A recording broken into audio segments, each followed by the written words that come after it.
Hi, everybody. Thank you for joining us this evening on New Jersey Revolution Radio.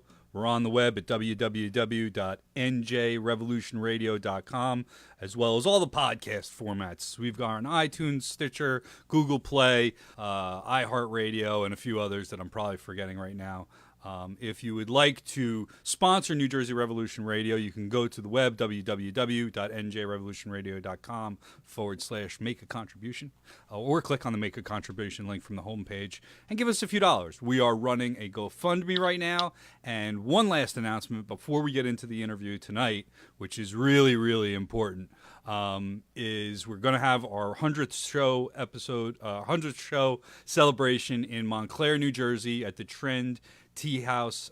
It's at 411 Bloomfield Avenue.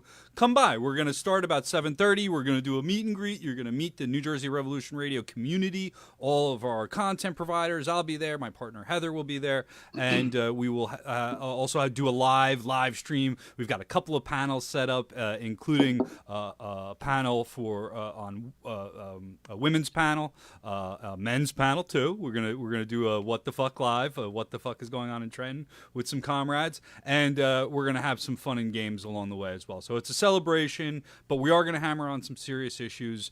Tonight we have one of those serious issues. I want to thank Patrick Martin for joining me tonight from the World Socialist website. I want to announce him properly. Patrick is a senior political writer from the World Socialist website and a member of the National Committee of the Socialist Equity Party the Socialist Equality Party in the United States. He's been an active participant in the socialist movement for more than 45 years. Thank you for being here tonight, sir. Thank you for having me. I want to tell you a little bit about me before we talk about your articles and your work.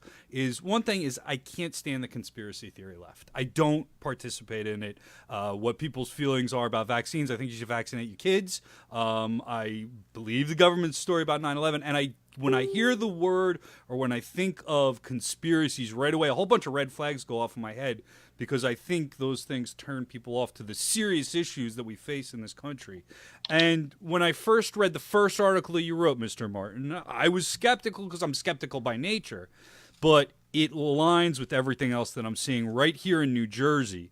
What you talk about in these series of articles that you've done is clearly the truth. And it's not a conspiracy theory. And as the father of 5 boys in this world, all of who will have to go through being of military service age, it makes me very nervous about the culture we're creating. Your first article that I took notice of was a 3-part article called The CIA Democrats. What got you to write this? What motivated you to start this series? Well, I first became aware of the phenomenon.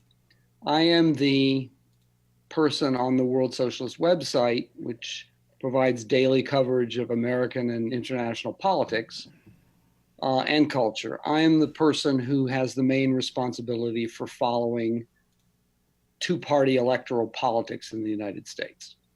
So I monitor every day the Washington Post, the New York Times, the mainstream media, their blogs, and I follow the Washington political press, Politico, and so on.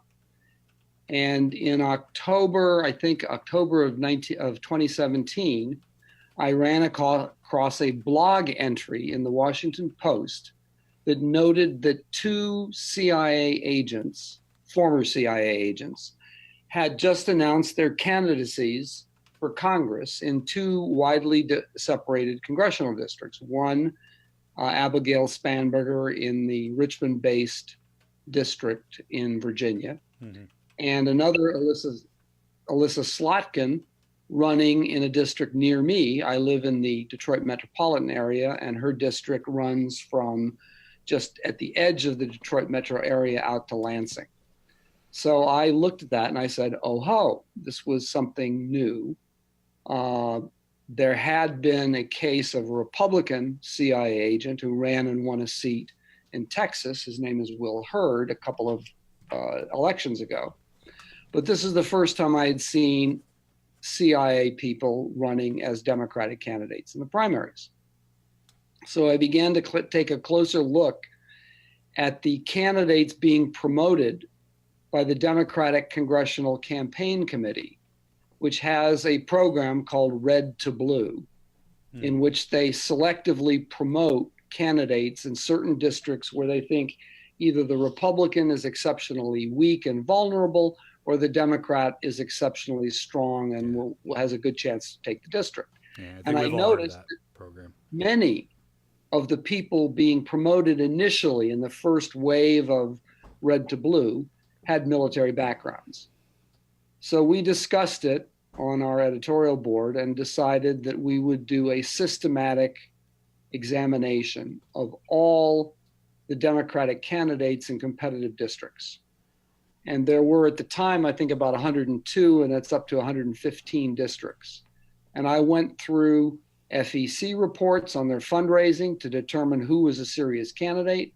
I went through their websites, and everything that you read in the articles that I wrote in March and the subsequent articles that I wrote this month is the quotes about what they did in the military or the CIA or the National Security Council or the Pentagon is taken from their own words.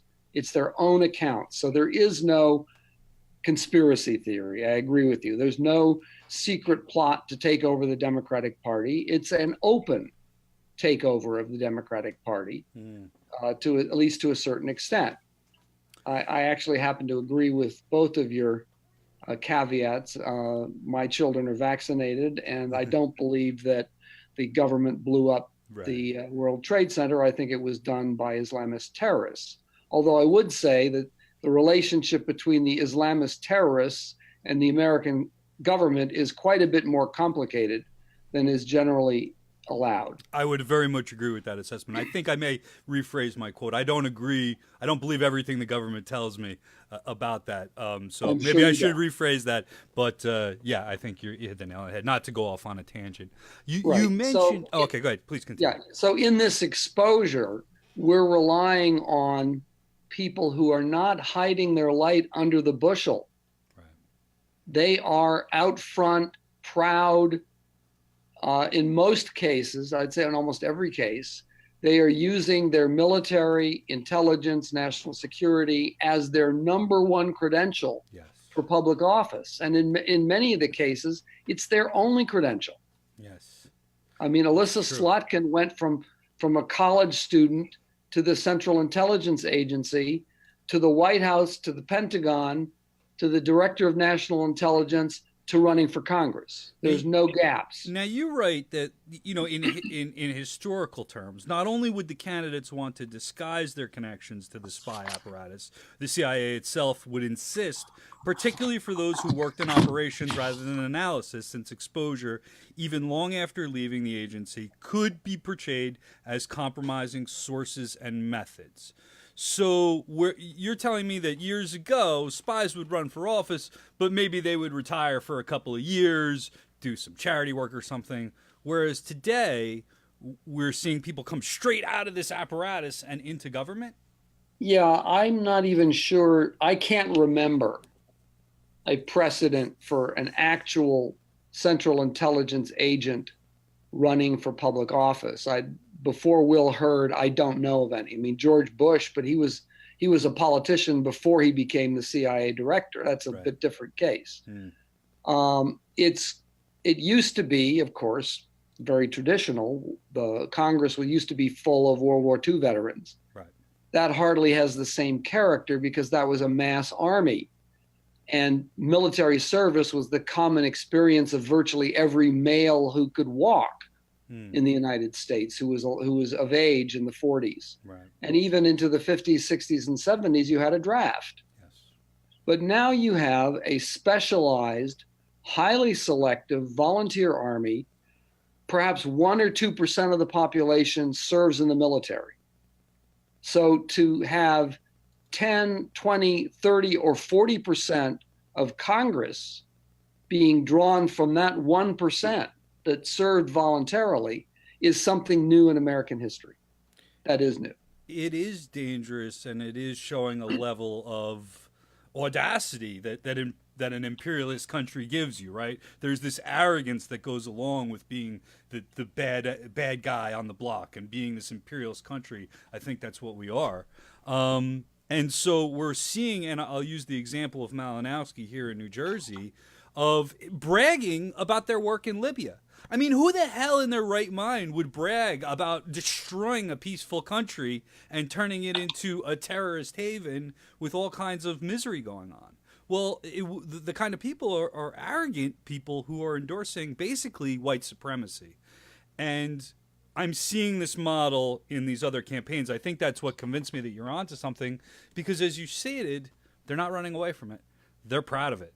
No, I mean, we haven't had anybody write to us to say, my God, you're slandering me. You know, you've said something about me which is hateful. You know, and the other side of it is, if you look at their websites and what they say about war and peace in the infrequent occasions when they talk about it, I'm old enough to remember the anti-war GI. Mm-hmm. You know, an anti-war movement which had powerful roots in the military itself, although it wasn't generally from the officers, it was from the ranks. John Kerry got his political start as an anti-war GI in the day, mm-hmm. a position that he's long since repudiated. Yeah. But none of these people is running as, I've been to war, I've seen hell, and I never want it to happen again. Yeah. They're all running on the basis of, I went to war, I served, and that proves that you can trust me. I served. So, you know, I'm a veteran myself. I did 4 years in the Navy when I was much younger and had terrible politics. You're right. And what I think some of that issue is when people come back from military service, especially having undergone the horror that is war, they need to feel accepted, and they're generally not. You don't feel accepted. You feel out of place. You feel like you're coming back to a society that doesn't understand what you're doing.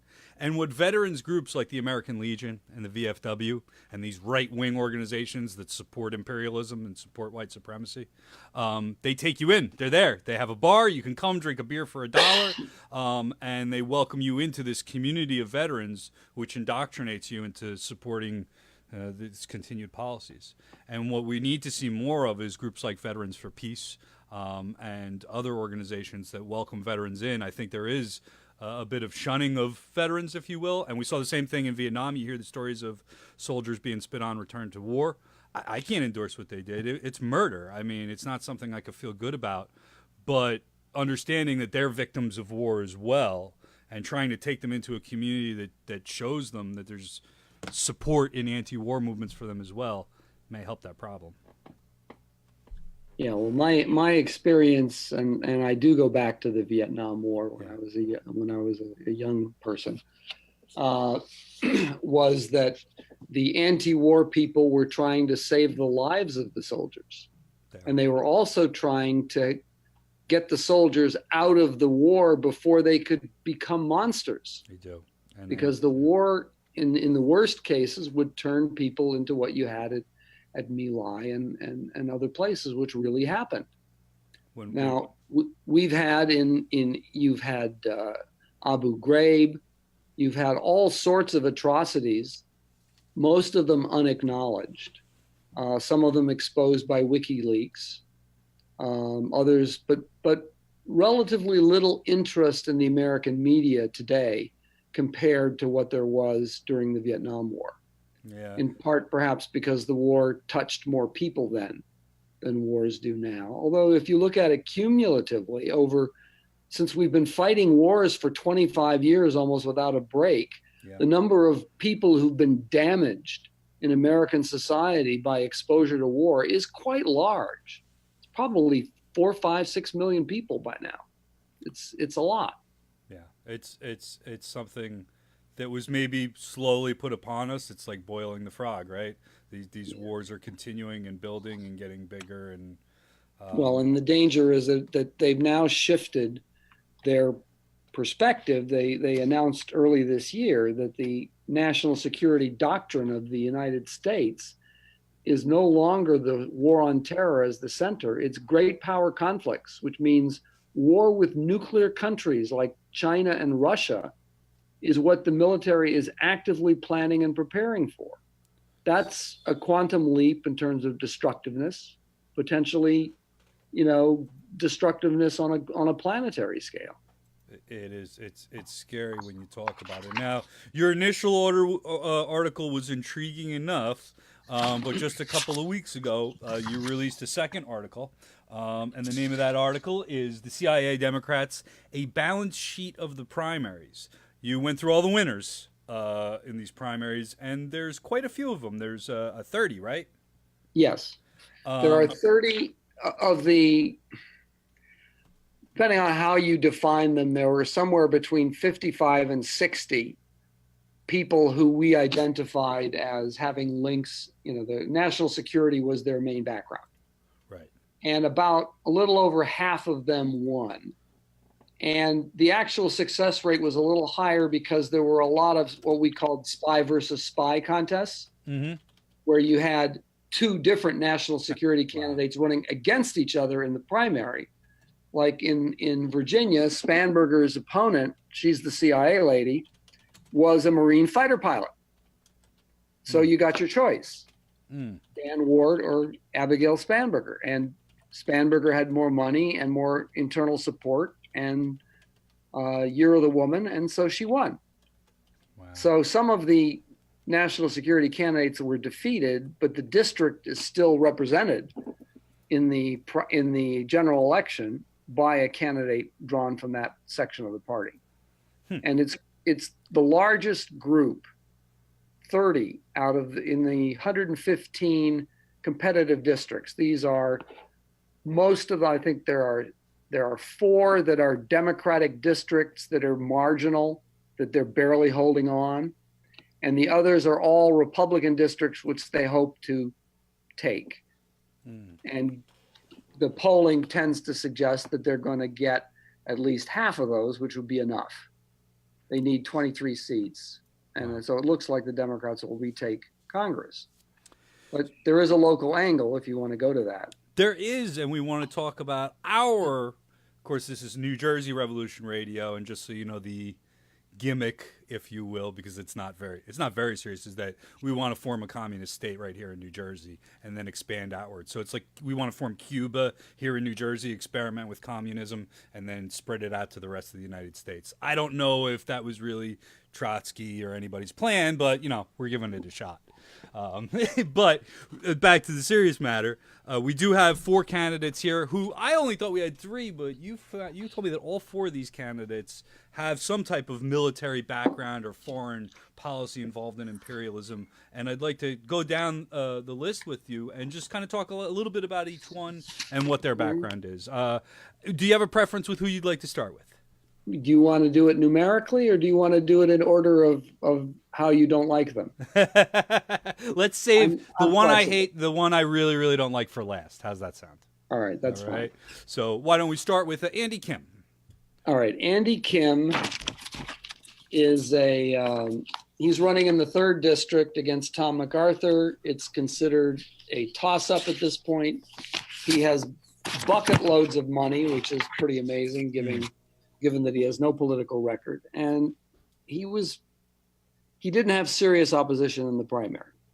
Right. Now, he worked at the Pentagon, and he was a strategic advisor in Afghanistan. He's never been a uniformed combat person. He's a civilian advisor to generals.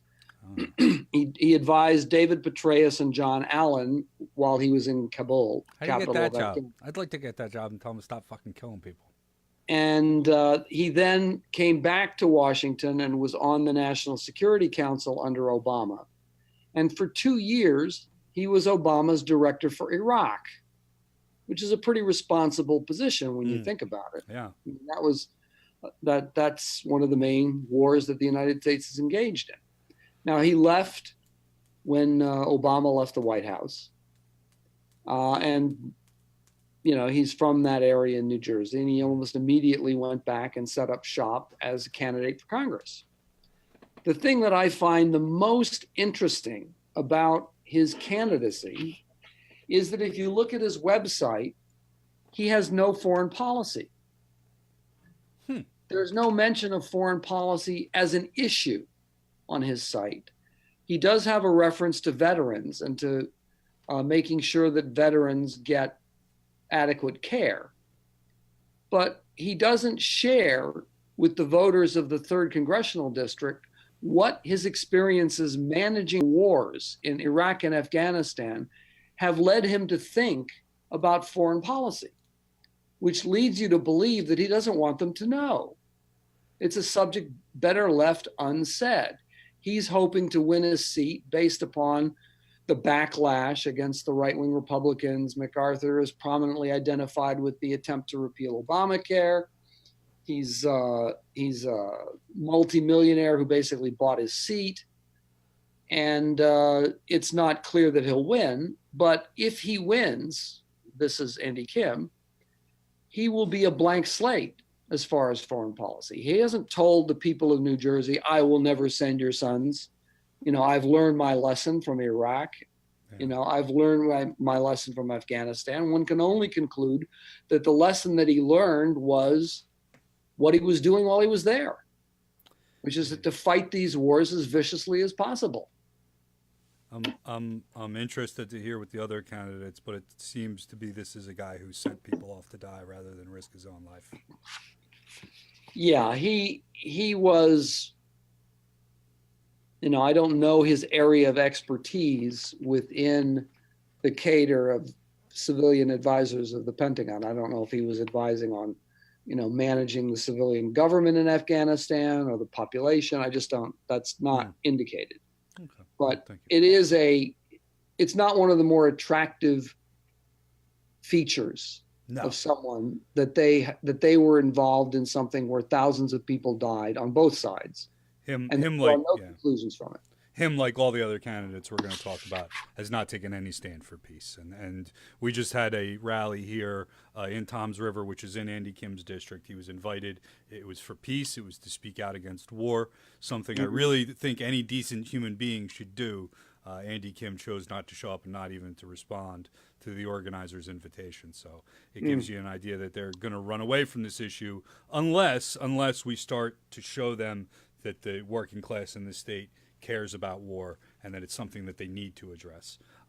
Moving on, Josh Weil. Now, this is the guy that I never really heard about. He's running in the 4th district, I believe. Yes. Tell me about Josh, because I think when you brought up his name was the first time I even ever heard of him.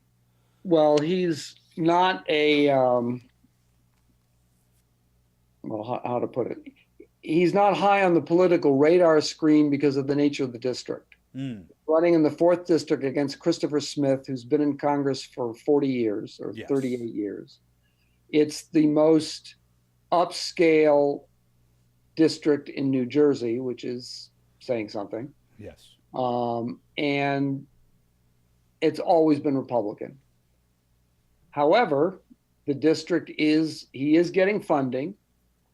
The district is not on the red to blue list, but it's on a second list, which the Democratic Congressional Committee calls majority makers, which are sort of the cherry on top. In other words, the red to blue would win them control of Congress. They expect to break through in a handful of these other seats. They don't really know which ones. This could be one if people are just tired of Christopher Smith after 38 years, which is conceivable. I believe he's mostly identified with fanatical opposition to abortion. Yes. That's his I am aware of Chris Smith, unfortunately. And I would think that even in New Jersey, especially in New Jersey, this is not a big evangelical state. Right. So I don't know, if that's a particularly strong selling point for him anymore. It is. It's not evangelical, but the wealthier districts tend to lean Republican, and our southern part of our state is considerably more conservative, it seems, at times with the way they vote. Anyway, Josh Weil was a fairly high-level person. He graduated from the Naval Academy, so he was a Navy officer. He had a 12-year career. He was a strategic advisor to theater commanders. There's no indication that he was an actual commander in combat. He was part of the staff. Right. And also, since he was Navy and not Marines, for the most part, he was on ships in the Persian Gulf rather than on site. Right. He did spend some time in Afghanistan, which is landlocked. I don't know what a Navy officer does there, Right. but he was advising. There are Navy Seabees. officers. There are naval operations that happen on dry land, like CB work. But I don't know beyond what we've reported that it says his responsibilities, this is his website, his responsibilities spanned from strategically advising the ambassador in Kabul to being executive officer of a naval mine countermeasure ship in the Persian Gulf. Mm. Interestingly, that duty would have been directed mainly against Iran. Right. Because if you're worried about mine laying, you're not talking about Al Qaeda, you're not talking about terrorists, you're talking about a state which has mine laying ships, and the Iranians have occasionally threatened and have on some occasions actually done mine laying operations to disrupt oil traffic in the Persian Gulf. Wow. But he's now off duty and running for Congress. Another one. In Montclair, New Jersey, our ex-governor, Chris Christie, said that I believe he cursed out somebody on the telephone one time, said, why don't you go hang out with all the communists in Montclair? And I know all the communists in Montclair were very happy and proud to get a plug.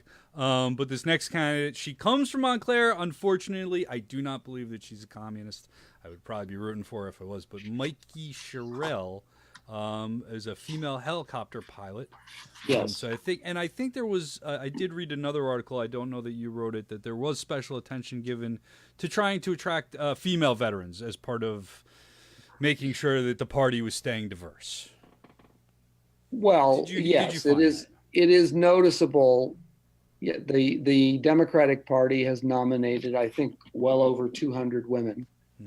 Which in general should be a good thing. Which in general is, perfectly fine. Right. It's, but women is a rather broad category. It includes Rosa Parks and it includes Margaret Thatcher. True. And so in this case, you have a large number of what we've called the CIA Democrats, which only 2 of them are actual CIA. Right. And there's 4 or 5 that are military intelligence. Mm-hmm. And then there's a bunch of others they're not rank and file soldiers. They're mostly combat commanders, staff officers, and civilian people who send other people out to do the fighting. Military backgrounds, I think, is yes. what you're There are only, of the 30, there's only 2 that I know of that actually were rank and file soldiers, and only one of those 2 who was a rank and file soldier in combat. Wow. So these are mostly behind the scenes people that really. Well, no, a lot of the officers fought in combat, but they were leaders of platoons, leaders of companies. Right. The highest ranking is actually Amy McGrath in Kentucky, who's another one of these. She's another lady pilot. She's a fighter pilot, and she was a lieutenant colonel. Right. When she left the service. Mikey Sherrill is a career helicopter pilot. Yes. She had 10 years service in Europe and the Middle East. That service ended about the time of the Iraq War. And I have no indication that she was ever in combat or that she was even search and rescue or anything like that. She was mainly a pilot flying admirals around. So she was a personnel transport pilot. She then retired from the military after that. She did 10 years, and then she went to law school and became a federal prosecutor. And she's been a federal prosecutor in Northwest New Jersey, in the area where Patterson and to the west. Yes. For a number of years, had 4 kids, and now is running for Congress. So there's a group of these 30 who didn't go directly take off the uniform today, start collecting campaign contributions tomorrow. Right. Some of them built lower level political careers or went through more conventional political training, like being a prosecutor, before they ran for Congress. And she's one of those. She has been all but gifted the seat Yes. because the incumbent Republican retired. The Democratic field was largely cleared. She had $2 million before anybody else had a dime. Wow. So somebody really wanted her in Congress. And she now has a fundraising lead of about 10-1 over the Republican, whose name is Jay Weber. Wow. And now we get to your favorite. Yeah, so I got to do an intro on this jackass. You do. So as most people know, I work with the Greens and the Dianne Moxley campaign she's running in CD7, and leading up to this in the primaries, there was Peter Jacob, who ran the last time around, and when Peter Jacob ran the last time around, he did okay. He ran a pretty decent campaign, got a nice turnout for what was thought to be a solid Republican seat. But instead of supporting Peter and getting behind Peter and pumping him up for that next round because he was ready to go again, they did everything they could to make sure anybody remotely to the left of Ronald Reagan didn't get that nomination. They ran a buttload of other candidates to muddy up the field. They pumped a bunch of money into a dude that seemingly just parachuted in from out of nowhere. I don't know whether he literally parachuted out of a C-130 over New Jersey and came here one day, or whether he drove in by car, but nobody heard of the dude. He hasn't spent a minute in New Jersey for years, other than, I guess, he has a house somewhere. But he didn't live in the district. He still doesn't live in the district. And all these liberals lined up behind Tom Malinowski so that he could try to take on Leonard Lance in NJ7. It's the most pathetic attempt at carpetbagging I've ever seen in my whole life. And then, as I get to know Tom, I find out he's got the background of the State Department.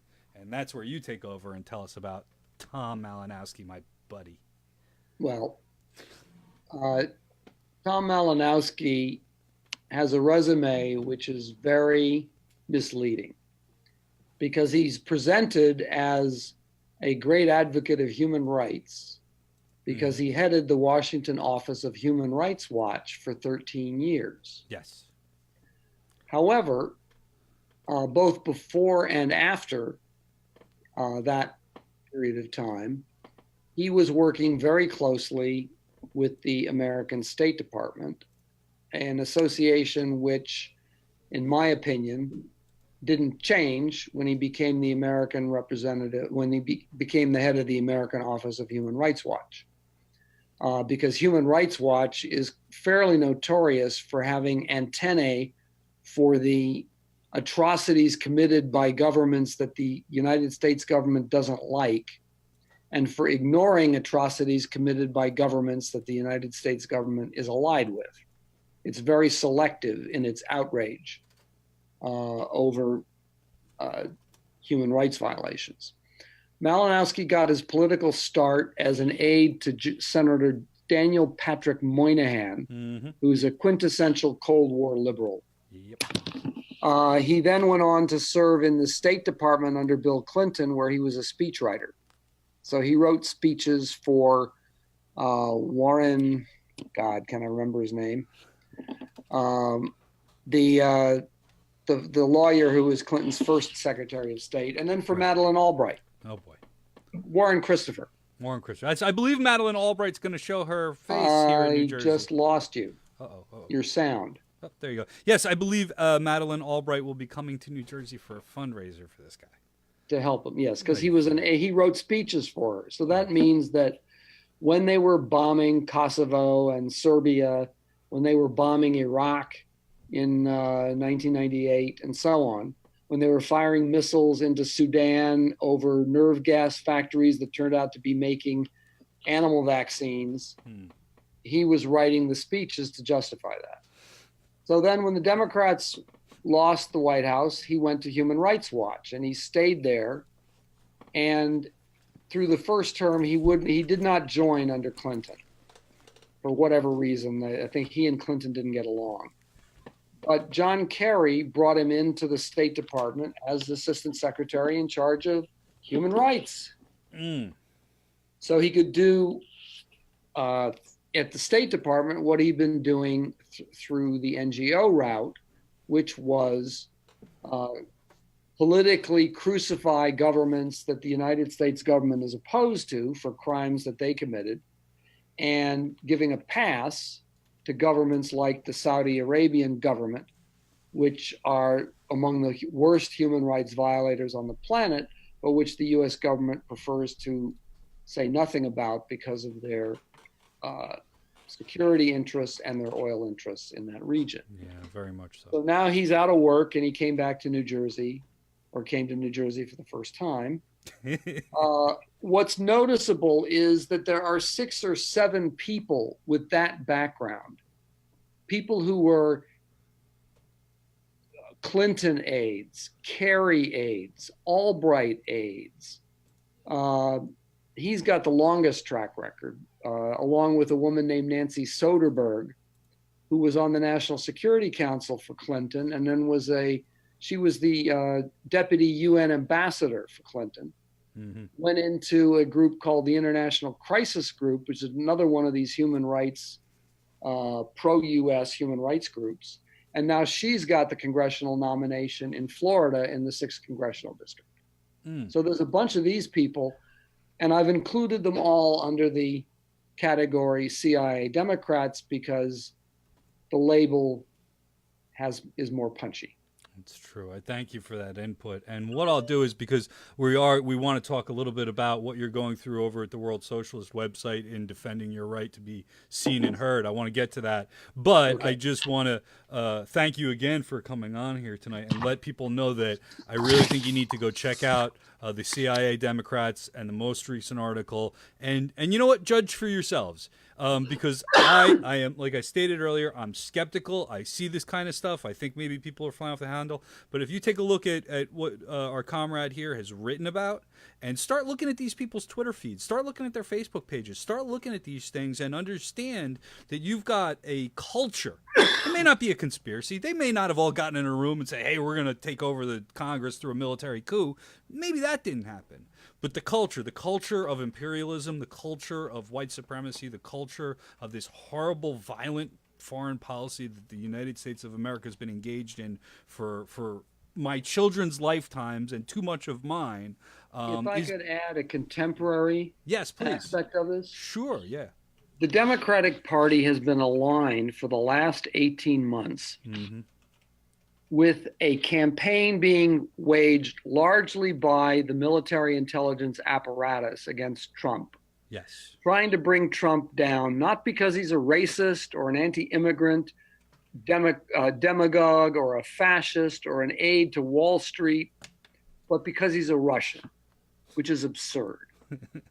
He's not a stooge of Russia. He's a stooge of Wall Street, and a stooge of the military itself. Absolutely. But because they're politically aligned with the military intelligence apparatus, they're opening their doors to recruit. Why do these people? Because the question is not just why does the Democratic Party want them? Why do they want the Democratic Party? Why has the Democratic Party become their preferred vehicle? Well, partly it's pragmatic. They know the Democratic Party is going to win the election. All right. So there's no point in joining the Republican Party and looking for open seats because there aren't going to be any. Mm-hmm. But they're joining the Democratic Party because they have a political alignment on this question, particularly. Yeah. Contrary to what most liberals believe. Contrary to what most liberals believe. And I'm old enough to remember when there was genuine outrage by liberals. Go look up Frank Church and his committee over the CIA playing a role in domestic life, spying on anti-war demonstrators, spying on Daniel Ellsberg, and so on. Yeah. Now it's open house. It's scary to think of. I do want to thank you. I think it's really brave what you're doing, exposing this stuff. It's good to know that New Jersey Revolution Radio can help expose it. But being able to get our message out to people could become increasingly more difficult. And you wanted to make sure that we mentioned some things that you're going through at your website with, I guess, being listed on Google. Explain what's going on, please. Well, it's another one of these non-conspiracy conspiracy theories. That is a conspiracy theory where we're not asking you to believe anything wild and crazy. We're just asking you to look at mathematical, numerical algorithms. We noticed in April of 2017 that our referrals, because we follow our traffic, Right, sure. our referrals through Google began to drop very sharply. And within about a matter of about 5 weeks, Google accounted at that time for about half of our traffic. Our Google traffic had dropped by 75%. Wow. And not only that, but if you Googled socialism in March of 2017, World Socialist website came up pretty high up in the search, which kind of makes sense. If you Googled socialism in May of 2017, World Socialist website didn't come up in the first 100 search terms. Jesus. If you Googled Leon Trotsky, who was the founder of our party, and which were almost exclusively among different tendencies on the left, we are identified with Trotsky. If you searched for Leon Trotsky in March, you got us, number 1 or number 2. Mm-hmm. If you search for Leon Trotsky in May, you get Russians who hate Trotsky. Wow.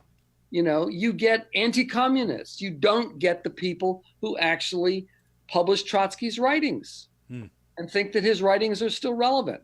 And I could give you, which I won't, we've published them, 150 of the top 150 search terms that referred Google searchers to us. 0 now refer Google to us in the first 200 searches. Wow. So we then began to investigate, and we found that this actually originated in Germany. The head of one of the Google executives went to Germany, and there was a big complaint because our German group was raising holy hell about what has now become the AfD, the Alternative for Deutschland, which is the neo-Nazi. And we were warning early on that these people were getting a support from the government and from the political establishment, and they were dangerous, and that there were certain academics who were legitimizing them. And because of that, there were complaints. We had a libel suit, which we won, and somebody called this Google executive in the government and said, look, these people are making trouble. We want you to downgrade them. So in the German search, they started to downgrade us. And then it was carried over into the English search. We subsequently found that in April, a memo was sent out by Google to its executives, advising them that there had been that they had decided to change the search algorithm because of complaints related to fake news in the 2016 elections. Yes. And this relates to something that was fostered by the Washington Post, claiming that searches were being disproportionately sent to anti-Clinton sites that were peddling theories like Pizzagate and all this nonsense. Right, yeah. Okay. The Alex Joneses of the world. Alex Joneses. So in the guise of a crackdown on the far right, they had changed their algorithm. We then started checking other left sites, and we found that TruthDig and TruthOut and Axios and I don't have the list in front of me, but a whole bunch of left sites, all of them had lost search engine referrals in the range of 50 to 75%. They were suffering severe losses in their traffic. And these are significant sites. These are people, 20,000, 50,000 in a month. You know, so a lot of people are reading them, and suddenly they're not referred. Now, they're not censoring in the literal sense. We're still on the internet. You can still, if you type in our URL, you'll get to us. Right. But the most, we've had to engage in a many time-consuming methods, particularly using social media, to try to promote the site, to get around the fact that you no longer get us when you do a search, an ordinary Google search for words where you'd think social inequality. You think that the Socialist Equality Party might come up under a search for social inequality. We used to, we don't any longer. Wow, that's crazy. So we sent an open letter to Google, which they didn't answer. There was, amazingly, a New York Times article on the subject with a photograph of our chairman, David North, a fairly sympathetic article by their tech writer, published in about a year ago, noting that there were charges it wasn't just right-wing groups that were upset with Google, left-wing groups were upset with Google. Yeah. But that's sort of been dropped. It hasn't been followed up since then. And there's been no change. If anything, it's expanded because Facebook has now started doing the same thing. Although we're able to do social media. But for instance, we ran a candidate who was on the ballot in California for governor of California, Socialist Equality Party candidate. We petitioned, we got on the ballot. Cool. He set up a Facebook page. They started blocking it. Wow. Facebook started blocking it because they claimed that the material was inflammatory, violated their rules. So what's developing, and I'm sure you're out there, you're on the edge, so you're going to be encountering it as well. We've been encountering some of this as well on a smaller scale, but yes. Yes. Look, if the internet remains under the control of 5, 6, 7, 8 giant international corporations, it cannot sustain indefinitely what has been its most attractive feature, which is that anybody can get on it and say anything they want and let the chips fall where they may. The long-term future of that model is in danger, and that is a threat to democratic rights and to a free press.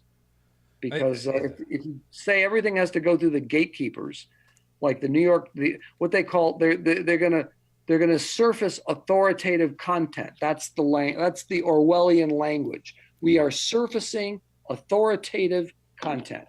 That means the New York Times and the Wall Street Journal, to them. By the way, we found out that Weekly Standard is considered authoritative comment, authoritative news source. Do you know what that is? No. Bill Kristol's Neocon Journal. God. Owned by Rupert Murdoch, or it was owned. I don't know if Murdoch still owns it. Yeah. But it's an opinion. It's like saying that we will only surface the nation. Right. That's crazy. Which of course they don't. Yeah, I think. But it's the right-wing equivalent of the nation. That's being treated as authoritative content, and they actually took down. I think this was Truthdig. They took down an article they downgraded an article from Truthdig because the Weekly Standard complained about it. Wow, that's crazy. And I think what you're seeing is corporations having supplanted the states as the power, the global power, and now trying to shape society as they see fit. Whereas it used to be the state, I guess, that would try to shape society. You're now seeing corporations shape society on a global scale. And generally, the way corporations do things is not something we should trust to shape our society. And I think I would suggest, however, that the Pentagon and the CIA are still more powerful than Google, Facebook, and Amazon because, to some extent, they created them. Yeah. Well, isn't that why they want to control government then? So they can control those entities that support them as well. I think it's it is. Well, there's the corporate what we used to be called the military-industrial complex in the days of Dwight Eisenhower, the original truth teller. Yeah. Now you have a military intelligence high-tech complex in which Silicon Valley is increasingly being integrated into that.